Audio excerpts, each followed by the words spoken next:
Chapter 2. Lesson 1. The rich don't work for money. Dad, can you tell me how to get rich? My dad put down the evening paper. Why do you want to get rich, son? Because today Jimmy's mom drove up in their new Cadillac, and they were going to their beach house for the weekend. He took 3 of his friends, but Mike and I weren't invited. They told us we weren't invited because we were poor kids. They did? My dad asked incredulously. Yeah, they did. I replied in a hard tone. My dad silently shook his head, pushed his glasses up the bridge of his nose and went back to reading the paper. I stood waiting for an answer.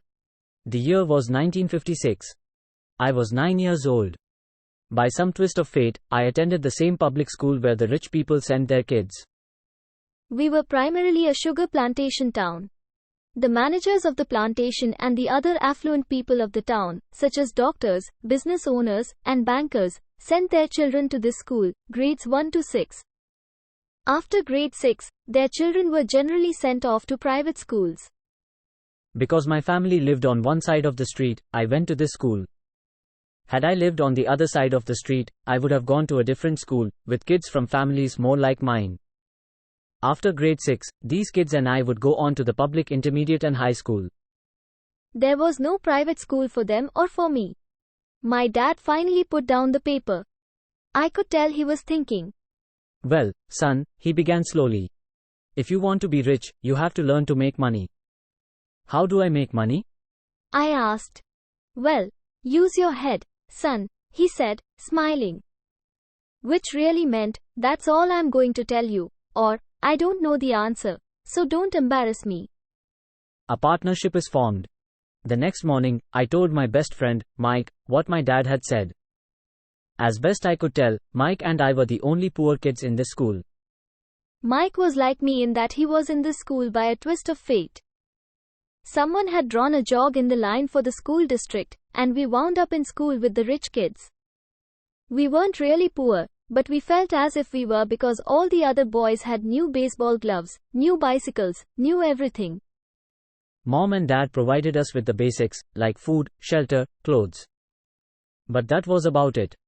My dad used to say, if you want something, work for it. We wanted things, but there was not much work available for 9-year-old boys. So what do we do to make money? Mike asked. I don't know, I said. But do you want to be my partner? He agreed, and so on that Saturday morning, Mike became my first business partner. We spent all morning coming up with ideas on how to make money. Occasionally we talked about all the cool guys at Jimmy's beach house having fun. It hurt a little, but that hurt was good, for it inspired us to keep thinking of a way to make money.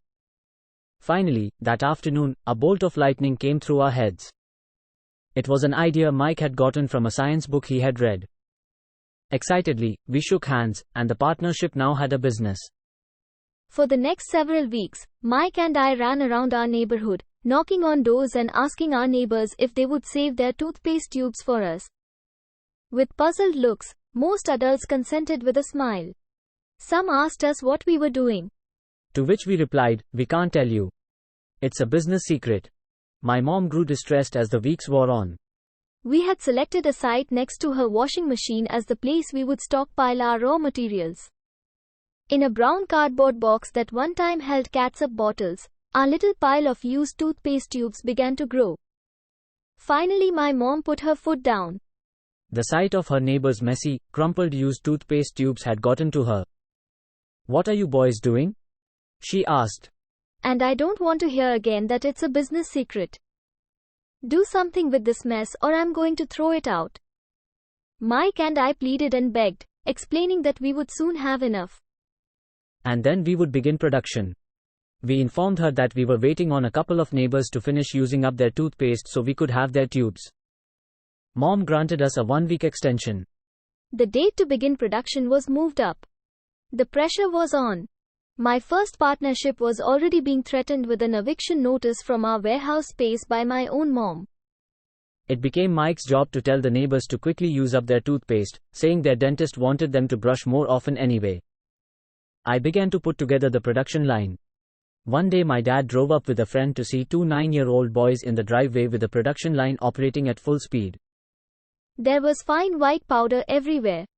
On a long table were small milk cartons from school, and our family's hibachi grill was glowing with red-hot coals at maximum heat. Dad walked up cautiously, having to park the car at the base of the driveway, since the production line blocked the carport. As he and his friend got closer, they saw a steel pot sitting on top of the coals, with the toothpaste tubes being melted down. In those days, toothpaste did not come in plastic tubes. The tubes were made of lead. So once the paint was burned off, the tubes were dropped in the small steel pot, melted until they became liquid, and with my mom's pot holders we were pouring the lead through a small hole in the top of the milk cartons. The milk cartons were filled with plaster of Paris. The white powder everywhere was the plaster before we mixed it with water. In my haste, I had knocked the bag over, and the entire area looked like it had been hit by a snowstorm. The milk cartons were the outer containers for plaster of Paris molds. My dad and his friend watched as we carefully poured the molten lead through a small hole in the top of the plaster of Paris cube. Careful, my dad said. I nodded without looking up. Finally, once the pouring was through, I put the steel pot down and smiled at my dad. "What are you boys doing?" he asked with a cautious smile. "We are doing what you told me to do." "We are going to be rich," I said. "Yup," said Mike, grinning and nodding his head. "We are partners." "And what is in those plaster molds?" Dad asked. "Watch," I said. "This should be a good batch." With a small hammer, I tapped at the seal that divided the cube in half. Cautiously, I pulled up the top half of the plaster mold and a lead nickel fell out. "Oh, my God," my dad said. "You're casting nickels out of lead." "That's right," Mike said. "We doing as you told us to do. We are making money."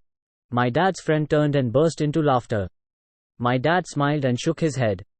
Along with the fire and a box of spent toothpaste tubes, in front of him were two little boys covered with white dust and smiling from ear to ear. He asked us to put everything down and sit with him on the front step of our house.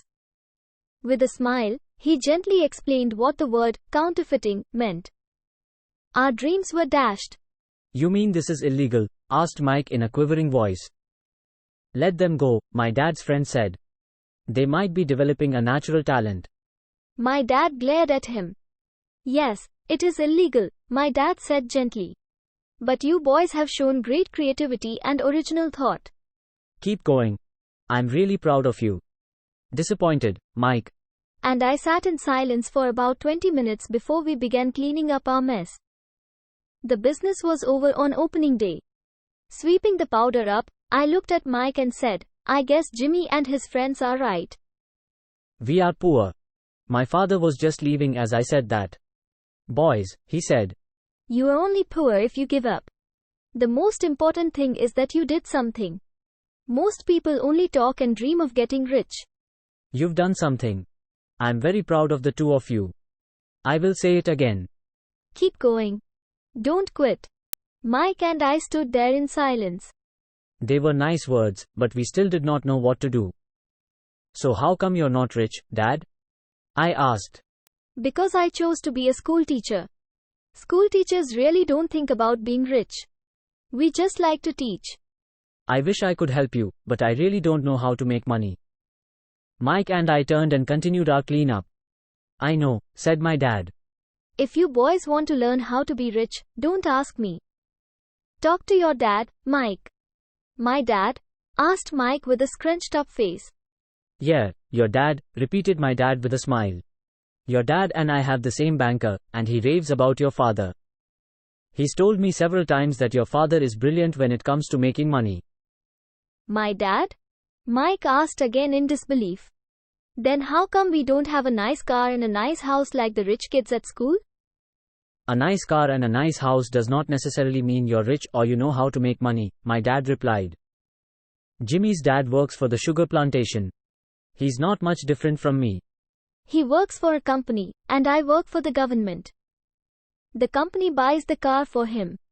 The sugar company is in financial trouble, and Jimmy's dad may soon have nothing." "Your dad is different, Mike." He seems to be building an empire, and I suspect in a few years he will be a very rich man. With that, Mike and I got excited again. With new vigor, we began cleaning up the mess caused by our now defunct first business. As we were cleaning, we made plans on how and when to talk to Mike's dad. The problem was that Mike's dad worked long hours and often did not come home until late. His father owned warehouses, a construction company, a chain of stores, and 3 restaurants. It was the restaurants that kept him out late. Mike caught the bus home after we had finished cleaning up. He was going to talk to his dad when he got home that night and ask him if he would teach us how to become rich. Mike promised to call as soon as he had talked to his dad, even if it was late. The phone rang at 8:30 p.m. Okay, I said. Next Saturday. And put the phone down. Mike's dad had agreed to meet with Mike and me. At 7:30 Saturday morning, I caught the bus to the poor side of town. The lessons begin. I'll pay you 10 cents an hour. Even by 1956 pay standards, 10 cents an hour was low. Michael and I met with his dad that morning at 8 o'clock. He was already busy and had been at work for more than an hour. His construction supervisor was just leaving in his pickup truck as I walked up to his simple, small and tidy home. Mike met me at the door. Dad's on the phone, and he said to wait on the back porch, Mike said as he opened the door. The old wooden floor creaked as I stepped across the threshold of this aging house. There was a cheap mat just inside the door. The mat was there to hide the years of wear from countless footsteps that the floor had supported. Although clean, it needed to be replaced.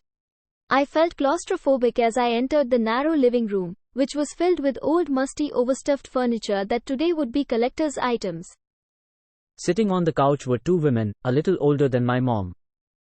Across from the women sat a man in workman's clothes. He wore khaki slacks and a khaki shirt, neatly pressed but without starch, and polished work books. He was about 10 years older than my dad, I'd say about 45 years old. They smiled as Mike and I walked past them, heading for the kitchen, which led to the porch that overlooked the backyard. I smiled back shyly. Who are those people? I asked. Oh, they work for my dad. The older man runs his warehouses, and the women are the managers of the restaurants.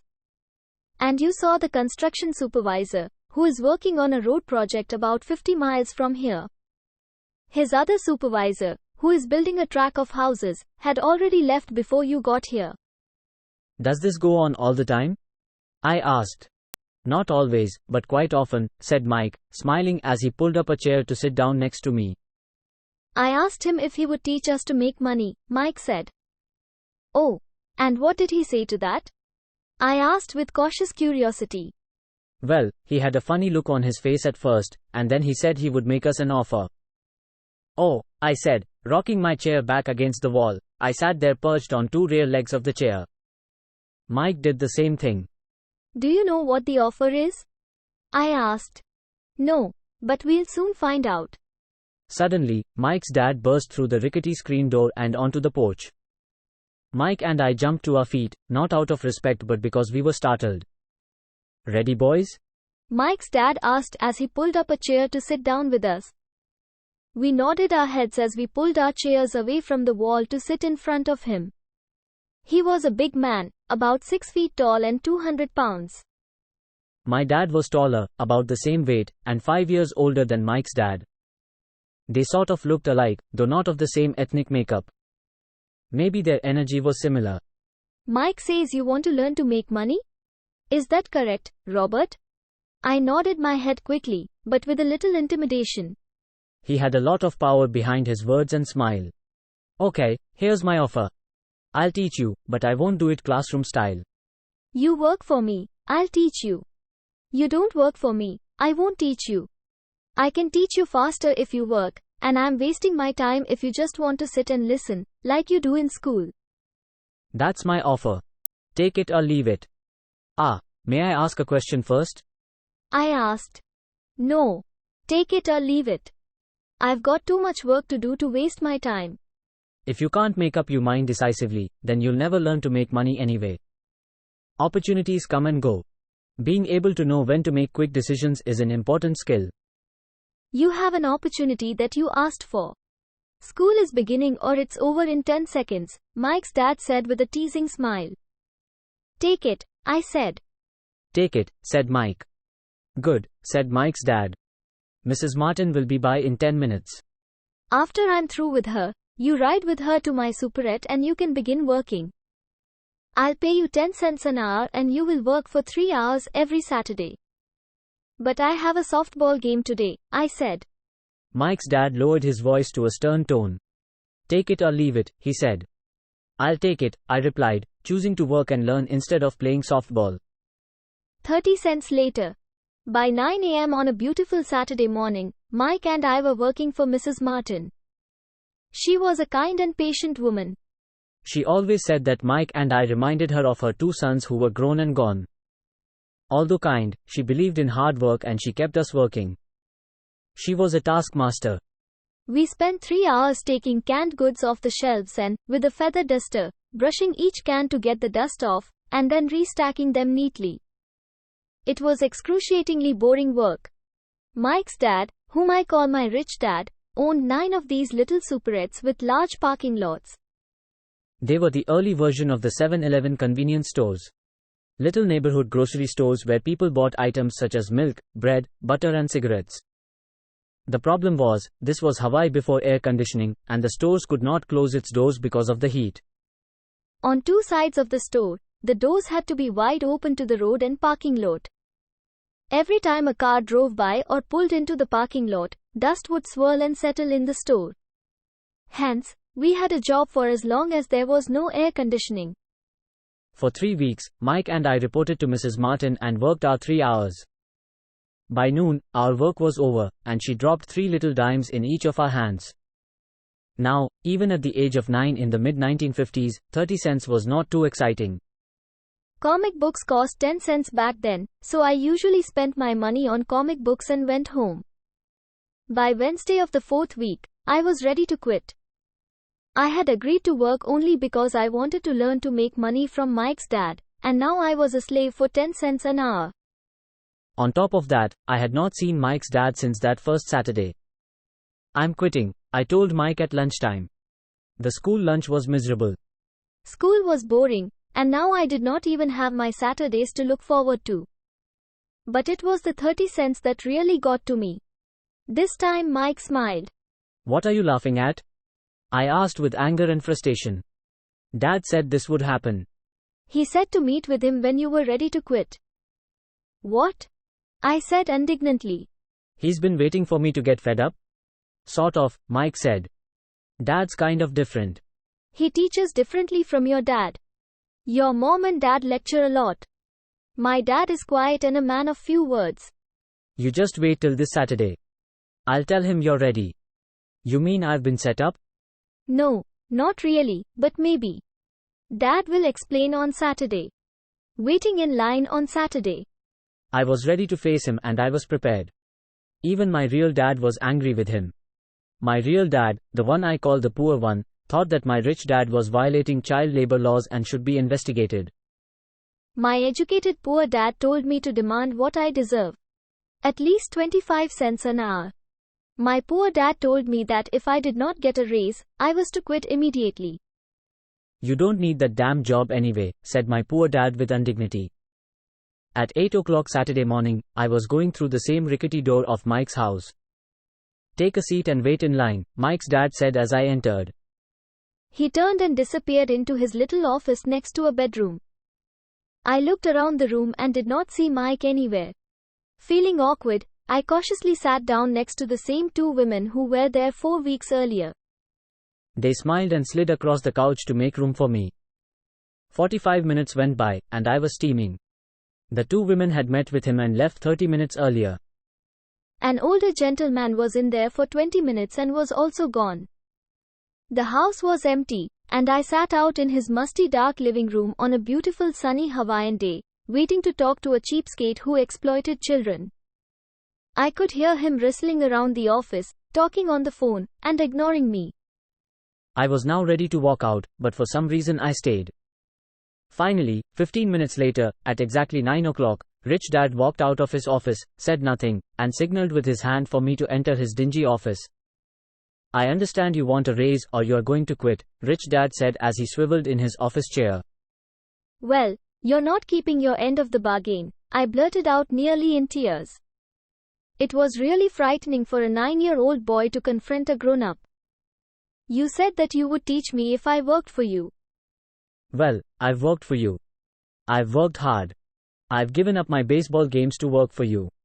And you don't keep your word. You haven't taught me anything. You are a crook like everyone in town thinks you are. You're greedy. You want all the money and don't take care of your employees. You make me wait and don't show me any respect. I'm only a little boy, and I deserve to be treated better. Rich Dad rocked back in his swivel chair, hands up to his chin, somewhat staring at me. It was like he was studying me. Not bad, he said. In less than a month, you sound like most of my employees. What? I asked. Not understanding what he was saying, I continued with my grievance. I thought you were going to keep your end of the bargain and teach me. Instead, you want to torture me? That's cruel. That's really cruel. I am teaching you, Rich Dad said quietly. What have you taught me? Nothing, I said angrily. You haven't even talked to me once since I agreed to work for peanuts. 10 cents an hour. Ha!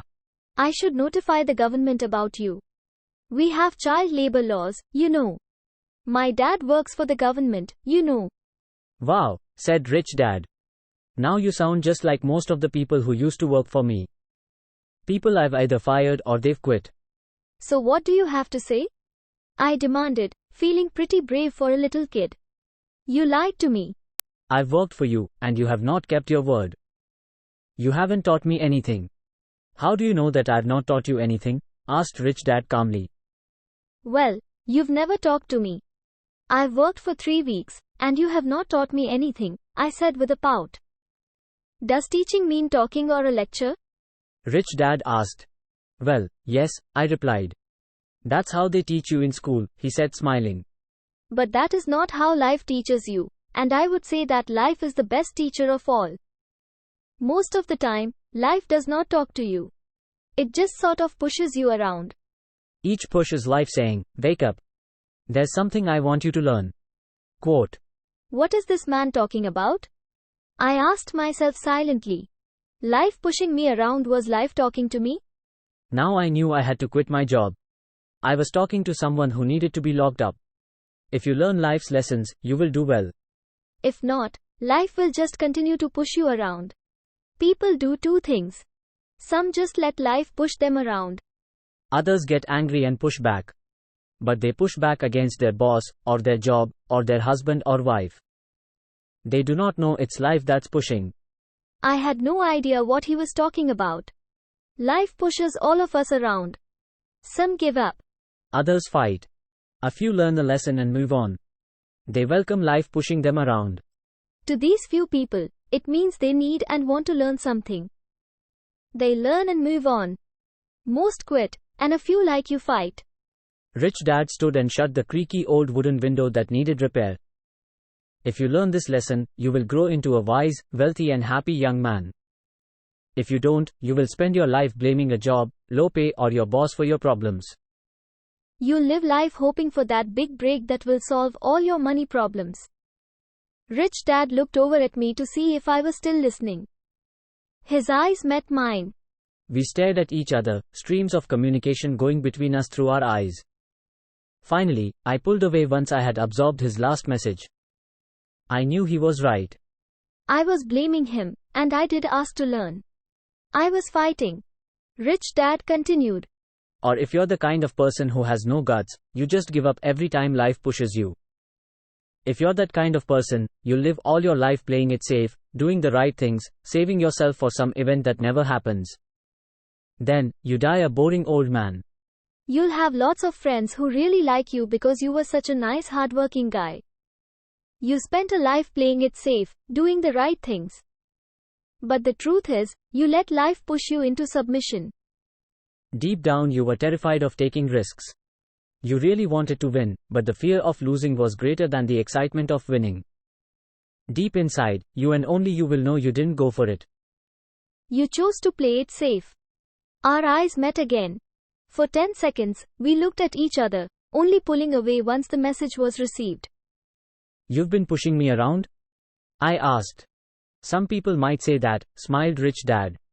I would say that I just gave you a taste of life. What taste of life? I asked, still angry, but now curious. Even ready to learn. You boys are the first people that have ever asked me to teach them how to make money. I have more than 150 employees, and not one of them has asked me what I know about money. They ask me for a job and a paycheck, but never to teach them about money.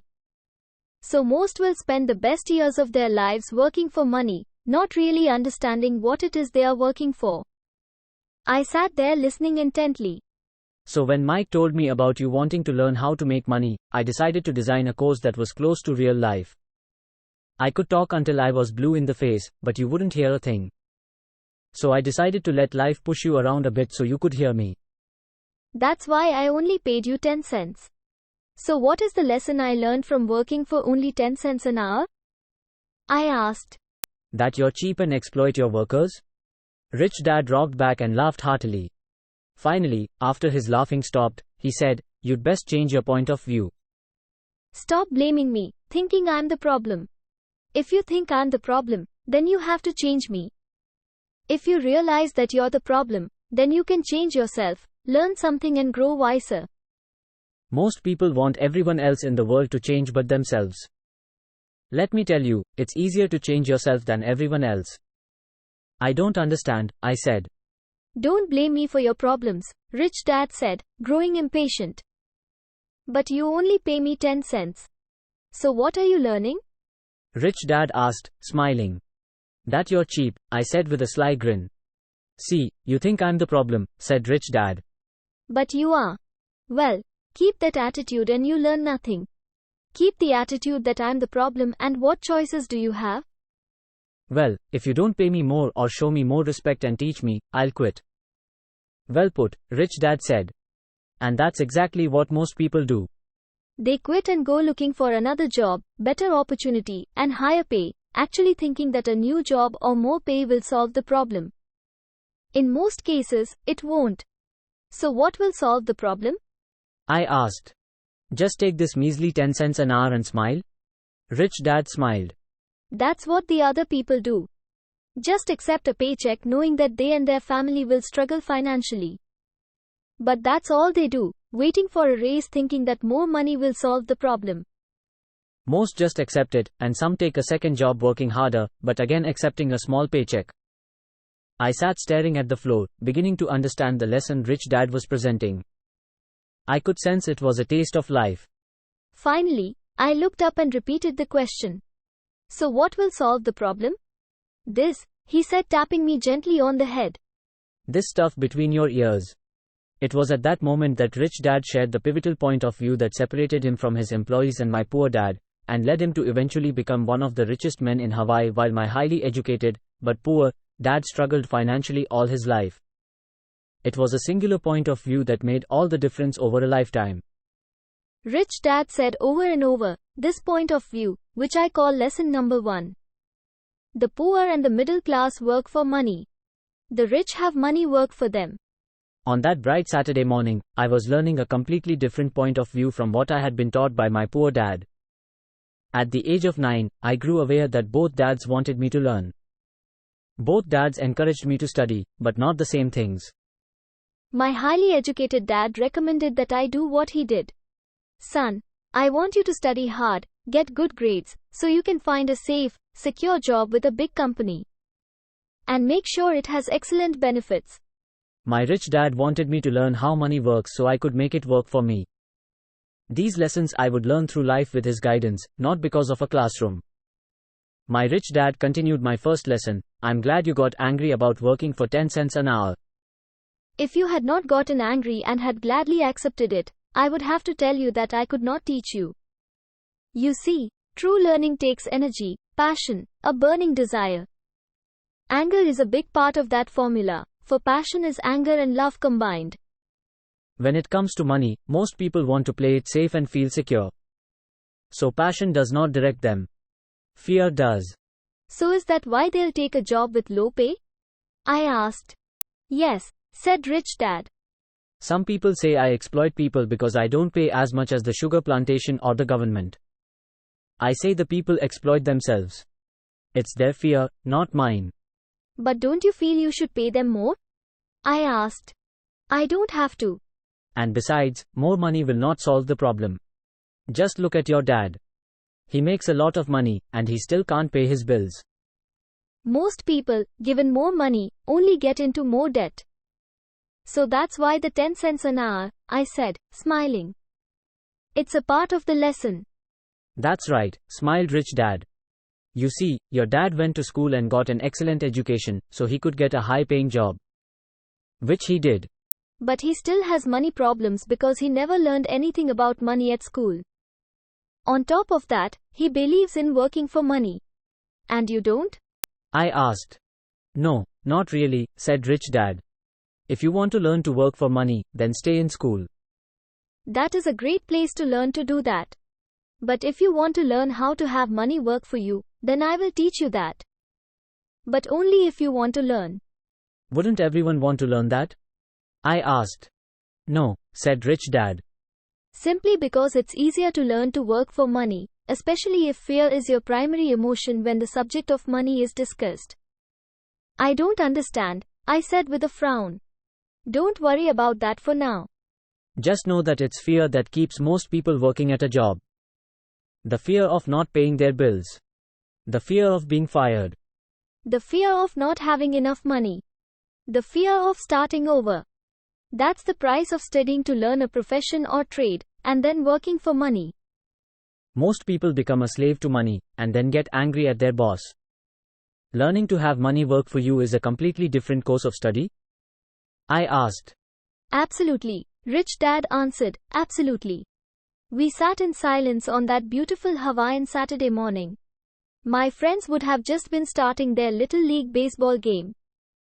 But for some reason, I was now thankful I had decided to work for 10 cents an hour.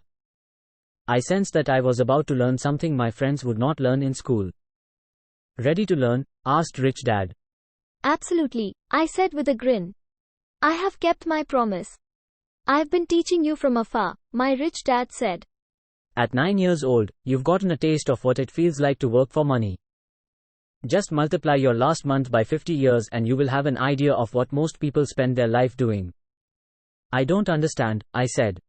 How did you feel waiting in line to see me? Once to get hired and once to ask for more money? Terrible, I said. If you choose to work for money, that is what life is like for many people, said Rich Dad. And how did you feel when Mrs. Martin dropped 3 dimes in your hand for 3 hours work? I felt like it wasn't enough. It seemed like nothing. I was disappointed, I said. And that is how most employees feel when they look at their paychecks. Especially after all the tax and other deductions are taken out. At least you got 100%. You mean most workers don't get paid everything? I asked with amazement. Heavens no, said Rich Dad. The government always takes its share first. How do they do that? I asked. Taxes, said Rich Dad. You are taxed when you earn. You are taxed when you spend. You are taxed when you save. You're taxed when you die. Why do people let the government do that to them? The rich don't, said Rich Dad with a smile. The poor and the middle class do. I'll bet you that I earn more than your dad, yet he pays more in taxes. How can that be? I asked. As a 9-year-old boy, that made no sense to me. Why would someone let the government do that to them? Rich Dad sat there in silence. I guess he wanted me to listen instead of jabber away at the mouth. Finally, I calmed down. I did not like what I had heard.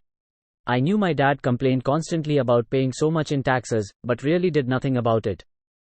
Was that life pushing him around? Rich Dad rocked slowly and silently in his chair, just looking at me. Ready to learn? He asked. I nodded my head slowly. As I said, there is a lot to learn. Learning how to have money work for you is a lifetime study. Most people go to college for 4 years, and their education ends. I already know that my study of money will continue over my lifetime, simply because the more I find out I need to know. Most people never study the subject. They go to work, get their paycheck, balance their checkbooks, and that's it. On top of that, they wonder why they have money problems. Then, they think that more money will solve the problem. Few realize that it's their lack of financial education that is the problem. So my dad has tax problems because he doesn't understand money? I asked, confused. Look, said Rich Dad. Taxes are just one small section on learning how to have money work for you. Today, I just wanted to find out if you still have the passion to learn about money. Most people don't. They want to go to school, learn a profession, have fun at their work, and earn lots of money. One day they wake up with big money problems, and then they can't stop working. That's the price of only knowing how to work for money instead of studying how to have money work for you. So do you still have the passion to learn? Asked Rich Dad. I nodded my head. Good, said Rich Dad. Now get back to work. This time, I will pay you nothing. What? I asked in amazement. You heard me. Nothing. You will work the same 3 hours every Saturday, but this time you will not be paid 10 cents per hour. You said you wanted to learn to not work for money, so I'm not going to pay you anything. I couldn't believe what I was hearing. I've already had this conversation with Mike. He's already working, dusting and stacking canned goods for free. You'd better hurry and get back there. That's not fair, I shouted. You've got to pay something. You said you wanted to learn. If you don't learn this now, you'll grow up to be like the two women and the older man sitting in my living room, working for money and hoping I don't fire them. Or like your dad, earning lots of money only to be in debt up to his eyeballs, hoping more money will solve the problem. If that's what you want, I'll go back to our original deal of 10 cents an hour. Or you can do what most people grow up to do. Complain that there is not enough pay, quit and go looking for another job. But what do I do? I asked. Rich Dad tapped me on the head. Use this, he said. If you use it well, you will soon thank me for giving you an opportunity, and you will grow into a rich man. I stood there still not believing what a raw deal I had been handed. Here I came to ask for a raise, and now I was being told to keep working for nothing. Rich Dad tapped me on the head again and said, use this. Now get out of here and get back to work. Lesson. Number 1. The rich don't work for money. I didn't tell my poor dad I wasn't being paid. He would not have understood, and I did not want to try to explain something that I did not yet understand myself. For 3 more weeks, Mike and I worked for 3 hours, every Saturday, for nothing. The work didn't bother me, and the routine got easier. It was the missed baseball games and not being able to afford to buy a few comic books that got to me. Rich Dad stopped by at noon on the 3rd week. We heard his truck pull up in the parking lot and sputter when the engine was turned off. He entered the store and greeted Mrs. Martin with a hug. After finding out how things were going in the store, he reached into the ice cream freezer, pulled out 2 bars, paid for them, and signaled to Mike and me. Let's go for a walk, boys. We crossed the street, dodging a few cars, and walked across a large grassy field, where a few adults were playing softball. Sitting down at a remote picnic table, he handed Mike and me the ice cream bars. How's it going, boys? Okay, Mike said. I nodded in agreement. Learn anything yet? Rich Dad asked. Mike and I looked at each other, shrugged our shoulders and shook our heads in unison. Avoiding one of life's biggest traps. Well, you boys had better start thinking. You're staring at one of life's biggest lessons. If you learn the lesson, you'll enjoy a life of great freedom and security. If you don't learn the lesson, you'll wind up like Mrs. Martin and most of the people playing softball in this park. They work very hard, for little money, clinging to the illusion of job security, looking forward to a 3-week vacation each year and a skimpy pension after 45 years of work. If that excites you, I'll give you a raise to 25 cents an hour. But these are good hard-working people. Are you making fun of them? I demanded. A smile came over Rich Dad's face. Mrs. Martin is like a mother to me. I would never be that cruel. I may sound cruel because I'm doing my best to point something out to the two of you. I want to expand your point of view so you can see something. Something most people never have the benefit of seeing because their vision is too narrow. Most people never see the trap they are in. Mike and I sat there uncertain of his message. He sounded cruel, yet we could sense he was desperately wanting us to know something. With a smile, Rich Dad said, "Doesn't that 25 cents an hour sound good?" Doesn't it make your heart beat a little faster? I shook my head. No, but it really did. 25 cents an hour would be big bucks to me. Okay, I'll pay you $1 an hour, Rich Dad said, with a sly grin. Now my heart was beginning to race. My brain was screaming, "Take it. Take it." I could not believe what I was hearing. Still, I said nothing. Okay, $2 an hour. My little 9-year-old brain and heart nearly exploded. After all, it was 1956 and being paid $2 an hour would have made me the richest kid in the world. I couldn't imagine earning that kind of money. I wanted to say, yes. I wanted the deal. I could see a new bicycle, new baseball glove, and adoration of my friends when I flashed some cash.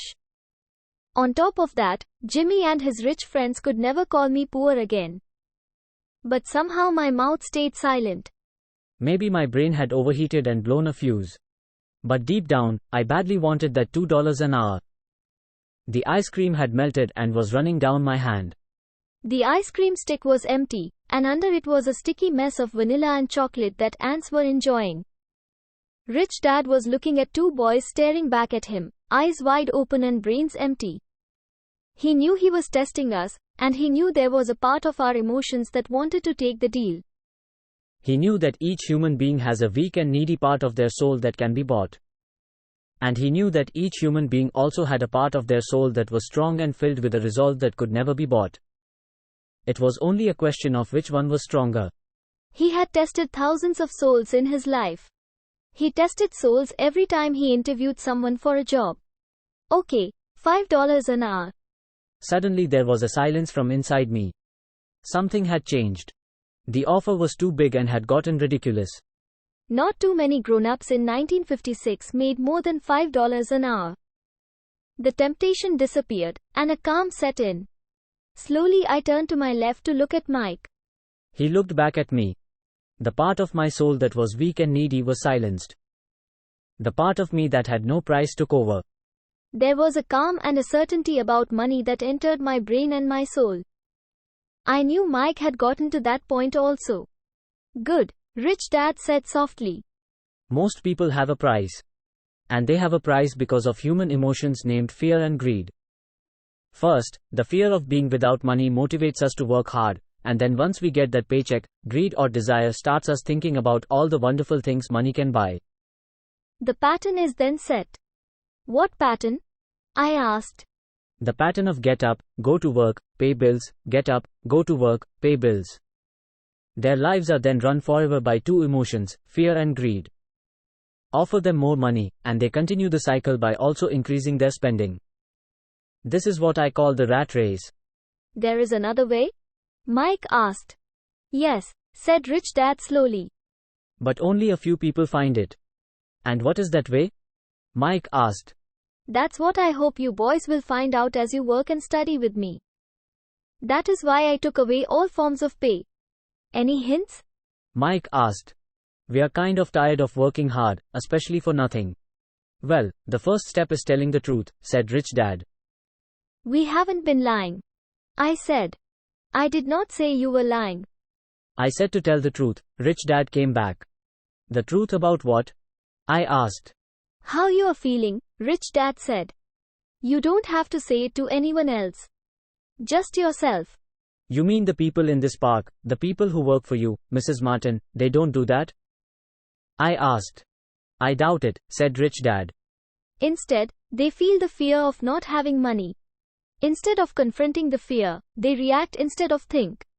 They react emotionally instead of using their heads, Rich Dad said, tapping us on our heads. Then, they get a few bucks in their hands, and again the emotion of joy and desire and greed take over, and again they react, instead of think.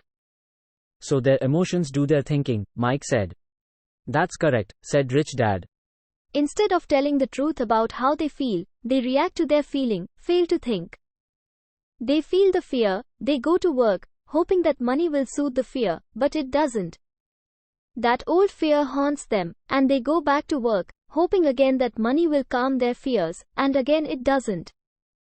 Fear has them in this trap of working, earning money, hoping the fear will go away. But every day they get up, and that old fear wakes up with them. For millions of people, that old fear keeps them awake all night, causing a night of turmoil and worry. So they get up and go to work, hoping that a paycheck will kill that fear gnawing at their soul. Money is running their lives, and they refuse to tell the truth about that. Money is in control of their emotions and hence their souls. Rich Dad sat quietly, letting his words sink in. Mike and I heard what he said, but really did not understand fully what he was talking about. I just knew that I often wondered why grown-ups hurried off to work. It did not seem like much fun, and they never looked that happy, but something kept them hurrying off to work. Realizing we had absorbed as much as possible of what he was talking about, Rich Dad said, "I want you boys to avoid that trap. That is really what I want to teach you. Not just to be rich, because being rich does not solve the problem." "It doesn't?" I asked, surprised. "No, it doesn't. Let me finish the other emotion, which is desire. Some call it greed, but I prefer desire. It is perfectly normal to desire something better, prettier, more fun or exciting. So people also work for money because of desire. They desire money for the joy they think it can buy. But the joy that money brings is often short-lived, and they soon need more money for more joy, more pleasure, more comfort, more security. So they keep working, thinking money will soothe their souls that is troubled by fear and desire. But money cannot do that." "Even rich people?" Mike asked. "Rich people included," said Rich Dad. In fact, the reason many rich people are rich is not because of desire but because of fear. They actually think that money can eliminate that fear of not having money, of being poor, so they amass tons of it only to find out the fear gets worse. They now fear losing it. I have friends who keep working even though they have plenty. I know people who have millions who are more afraid now than when they were poor. They're terrified of losing all their money. The fears that drove them to get rich got worse. That weak and needy part of their soul is actually screaming louder. They don't want to lose the big houses, the cars, the high life that money has bought them. They worry about what their friends would say if they lost all their money.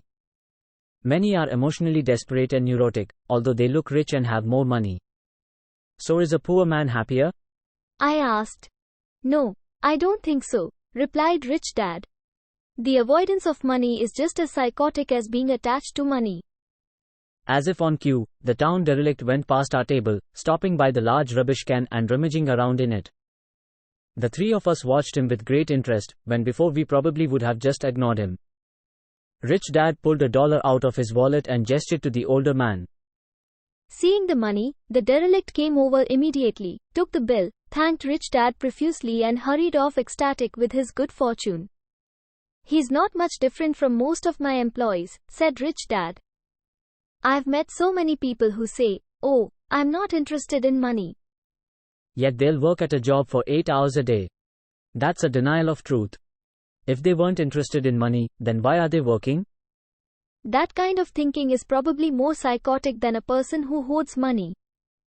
As I sat there listening to my Rich Dad, my mind was flashing back to the countless times my own dad said, "I'm not interested in money." He said those words often. He also covered himself by always saying, "I work because I love my job." So what do we do? I asked. Not work for money until all traces of fear and greed are gone?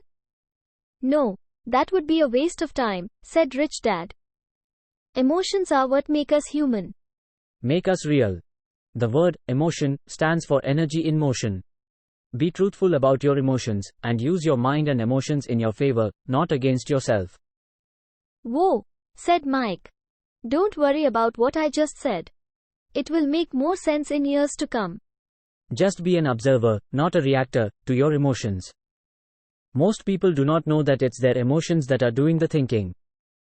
Your emotions are your emotions, but you have got to learn to do your own thinking.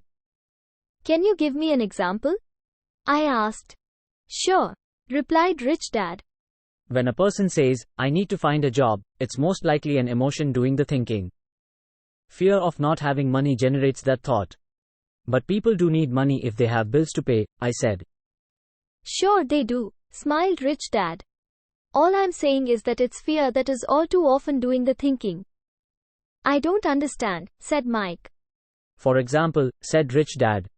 If the fear of not having enough money arises, instead of immediately running out to get a job so they can earn a few bucks to kill the fear, they instead might ask themselves this question. Will a job be the best solution to this fear over the long run? In my opinion, the answer is no. Especially when you look over a person's lifetime. A job is really a short-term solution to a long-term problem. But my dad is always saying, stay in school, get good grades, so you can find a safe, secure job. I spoke out, somewhat confused. Yes, I understand he says that, said Rich Dad, smiling. Most people recommend that, and it's a good idea for most people. But people make that recommendation primarily out of fear. You mean my dad says that because he's afraid? Yes, said Rich Dad. He's terrified that you won't be able to earn money and won't fit into society. Don't get me wrong. He loves you and wants the best for you. And I think his fear is justified. An education and a job are important. But it won't handle the fear. You see, that same fear that makes him get up in the morning to earn a few bucks is the fear that is causing him to be so fanatical about you going to school. So what do you recommend? I asked. I want to teach you to master the power of money. Not be afraid of it. And they don't teach that in school. If you don't learn it, you become a slave to money. It was finally making sense. He did want us to widen our views. To see what Mrs. Martin could not see, his employees could not see, or my dad for that matter. He used examples that sounded cruel at the time, but I've never forgotten them. My vision widened that day, and I could begin to see the trap that lay ahead for most people. You see, we're all employees ultimately. We just work at different levels, said Rich Dad. I just want you boys to have a chance to avoid the trap. The trap caused by those two emotions, fear and desire. Use them in your favor, not against you. That's what I want to teach you. I'm not interested in just teaching you to make a pile of money. That won't handle the fear or desire. If you don't first handle fear and desire, and you get rich, you'll only be a high-paid slave. So how do we avoid the trap? I asked. The main cause of poverty or financial struggle is fear and ignorance, not the economy or the government or the rich. It's self-inflicted fear and ignorance that keeps people trapped. So you boys go to school and get your college degrees. I'll teach you how to stay out of the trap. The pieces of the puzzle were appearing. My highly educated dad had a great education and a great career. But school never told him how to handle money or his fears. It became clear that I could learn different and important things from two fathers. So you've been talking about the fear of not having money. How does the desire of money affect our thinking? Mike asked. How did you feel when I tempted you with a pay raise? Did you notice your desires rising? We nodded our heads. By not giving in to your emotions, you were able to delay your reactions and think. That is most important. We will always have emotions of fear and greed. From here on in, it is most important for you to use those emotions to your advantage and for the long term, and not simply let your emotions run you by controlling your thinking. Most people use fear and greed against themselves. That's the start of ignorance. Most people live their lives chasing paychecks, pay raises and job security because of the emotions of desire and fear, not really questioning where those emotion-driven thoughts are leading them. It's just like the picture of a donkey, dragging a cart, with its owner dangling a carrot just in front of the donkey's nose. The donkey's owner may be going where he wants to go, but the donkey is chasing an illusion. Tomorrow there will only be another carrot for the donkey. You mean the moment I began to picture a new baseball glove, candy and toys, that's like a carrot to a donkey? Mike asked. Yeah. And as you get older, your toys get more expensive. A new car, a boat and a big house to impress your friends, said Rich Dad with a smile. Fear pushes you out the door, and desire calls to you, enticing you toward the rocks. That's the trap. So what's the answer? Mike asked. What intensifies fear and desire is ignorance. That is why rich people with lots of money often have more fear the richer they get. Money is the carrot, the illusion. If the donkey could see the whole picture, it might rethink its choice to chase the carrot. Rich Dad went on to explain that a human's life is a struggle between ignorance and illumination. He explained that once a person stops searching for information and knowledge of oneself, ignorance sets in.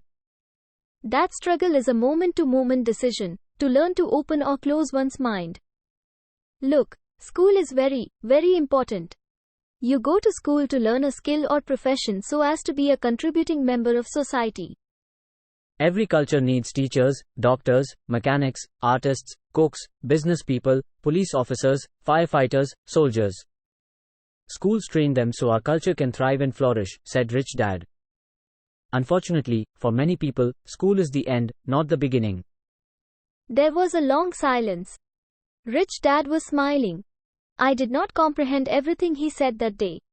But as with most great teachers, whose words continue to teach for years, often long after they're gone, his words are still with me today. I've been a little cruel today, said Rich Dad. Cruel for a reason. I want you to always remember this talk. I want you to always think of Mrs. Martin. I want you always to think of the donkey. Never forget, because your two emotions, fear and desire, can lead you into life's biggest trap, if you're not aware of them controlling your thinking. To spend your life living in fear, never exploring your dreams, is cruel. To work hard for money, thinking that money will buy you things that will make you happy, is also cruel. To wake up in the middle of the night terrified about paying bills is a horrible way to live. To live a life dictated by the size of a paycheck is not really a life. Thinking that a job will make you feel secure is lying to yourself. That's cruel, and that's the trap I want you to avoid, if possible. I've seen how money runs people's lives. Don't let that happen to you. Please don't let money run your life.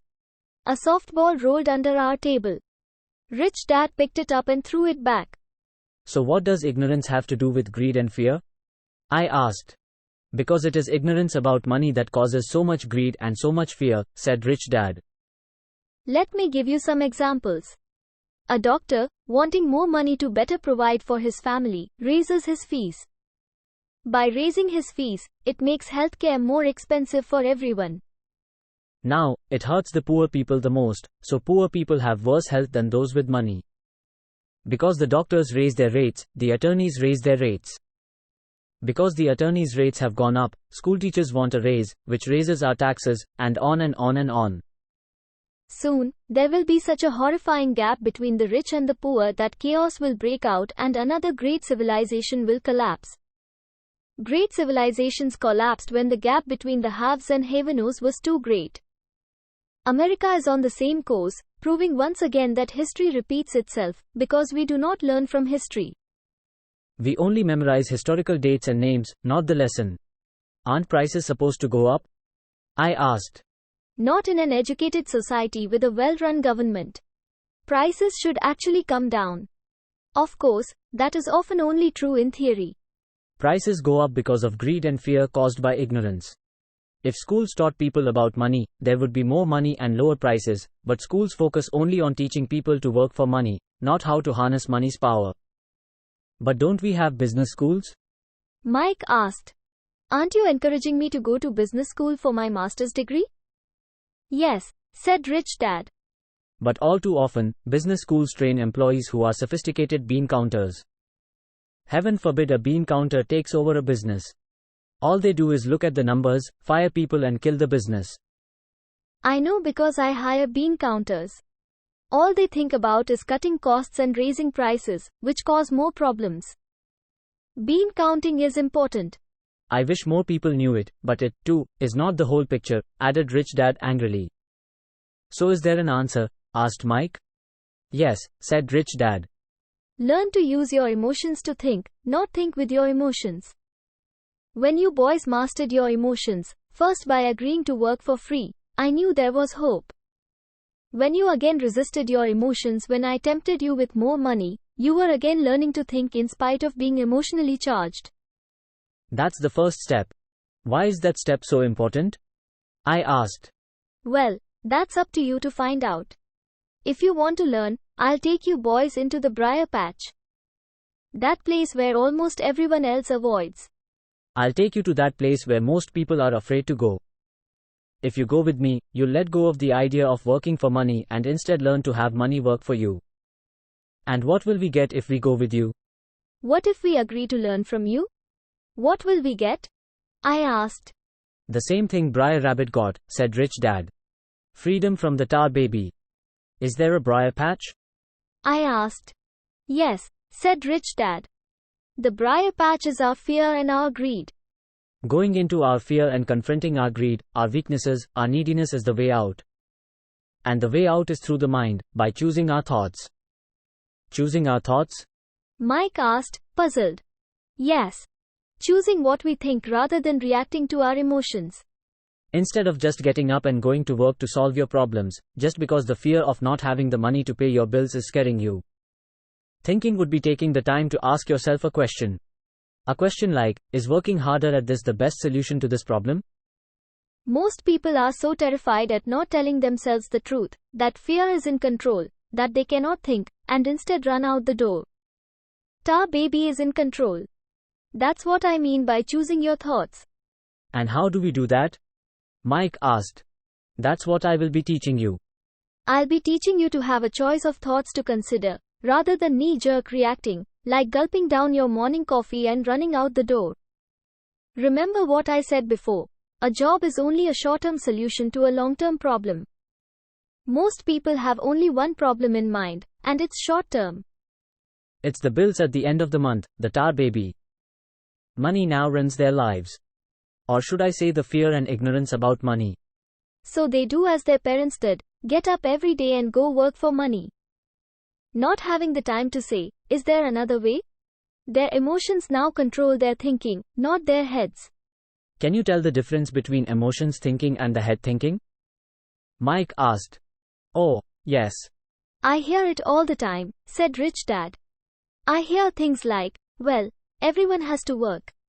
Or, the rich are crooks. Or, I'll get another job. I deserve this raise. You can't push me around. Or, I like this job because it's secure. Instead of, is there something I'm missing here, which breaks the emotional thought and gives you time to think clearly. I must admit, it was a great lesson to be getting. To know when someone was speaking out of emotions or out of clear thought. It was a lesson that served me well for life. Especially when I was the one speaking out of reaction and not from clear thought. As we headed back to the store, Rich Dad explained that the rich really did make money. They did not work for it. He went on to explain that when Mike and I were casting 5-cent pieces out of lead, thinking we were making money, we were very close to thinking the way the rich think. The problem was that it was illegal for us to do it. It was legal for the government and banks to do it, but not us. He explained that there are legal ways to make money and illegal ways. Rich Dad went on to explain that the rich know that money is an illusion, truly like the carrot for the donkey. It's only out of fear and greed that the illusion of money is held together by billions of people thinking that money is real. Money is really made up.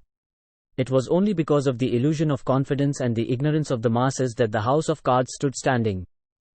In fact, he said, in many ways the donkey's carrot was more valuable than money. He talked about the gold standard that America was on, and that each dollar bill was actually a silver certificate. What concerned him was the rumor that we would someday go off the gold standard and our dollars would no longer be silver certificates. When that happens, boys, all hell is going to break loose. The poor, the middle class and the ignorant will have their lives ruined simply because they will continue to believe that money is real and that the company they work for, or the government, will look after them. We really did not understand what he was saying that day, but over the years it made more and more sense. Seeing what others miss. As he climbed into his pickup truck, outside of his little convenience store, he said, "Keep working, boys, but the sooner you forget about needing a paycheck, the easier your adult life will be.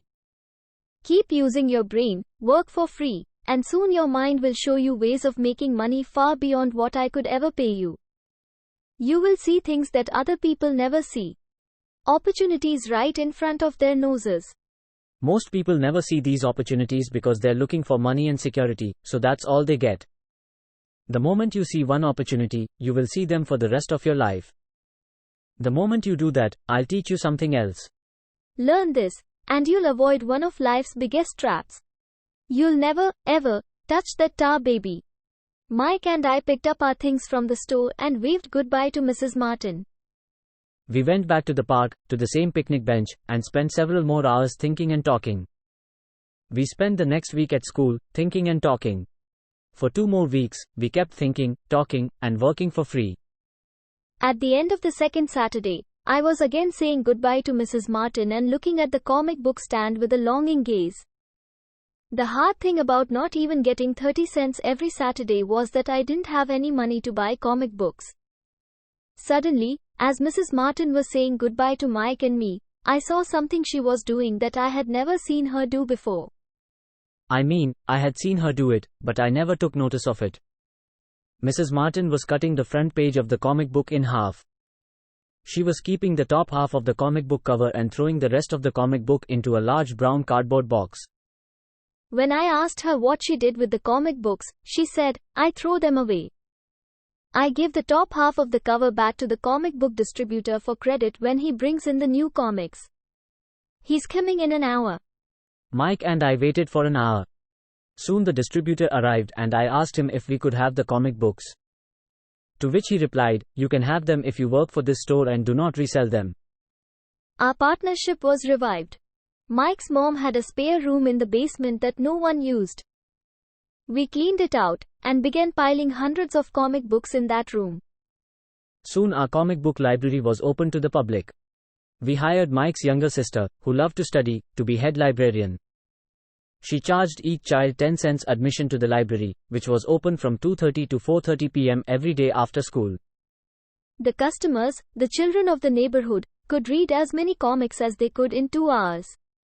It was a bargain for them since a comic costs 10 cents each, and they could read 5 or 6 in 2 hours.